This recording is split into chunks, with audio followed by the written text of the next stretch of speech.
पुण्यात शरद पवार आणि अजित पवार आज पुन्हा एकाच मंचावर येणार आहेत। आज पुण्यात द्राक्ष परिसंवाद अंतर्गत 65वावं वार्षिक अधिवेशन आहे।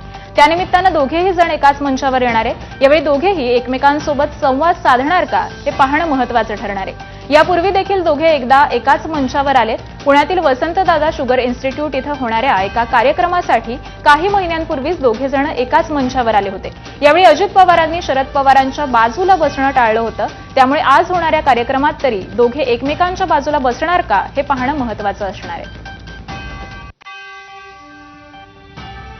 एरवी एकमेकांच्या व्यासपीठावरून वाभाडे काढणारे दोन्ही शिवसेनेचे नेते देवेंद्र फडणवीस व्यासपीठावर उपस्थित होते। यावेळी ठाकरेंच्या शिवसेनेचे नेते अंबादास दानवे आणि शिंदेंच्या शिवसेनेचे नेते संदीपान भुमरे एकाच प्लेटमध्ये काजू बदाम खाताना दिसले। या काजू बदामांना कसलीच चव लागली नसल्याचं अंबादास दानवेंनी सांगितलंय। यावरून भुमरेंनी देखील टोला लगावलाय। गोड लागत नाही मग का खाल्लं असा सवाल त्यांनी उपस्थित केलाय। व्यासपीठावर अशा काही 50 प्लेट नसतात, तर प्रत्येकासाठी इंडिपेंडेंट त्यामुळे होत्या त्याच्यात काही एकायचं खाल्लं असं थोडं पण ते गोड लागले का तुम्हाला? प्रश्न नाही, फार गोड नाही लागले।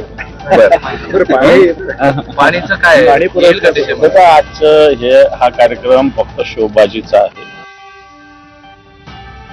मुंबई महापालिकेच्या निष्क्रिय प्रशासनाचा निषेध करण्यासाठी आज सकाळी 10 वाजता उद्धव ठाकरेंच्या शिवसेनेनं उठाव मोर्चा आयोजित केलाय। वरळी किल्ला ते NSE इमारतीपर्यंत हा मोर्चा जाणार असून शिवसेनेचे वरळीतील पदाधिकारी हे मोठ्या संख्येनं सहभागी होणार आहेत।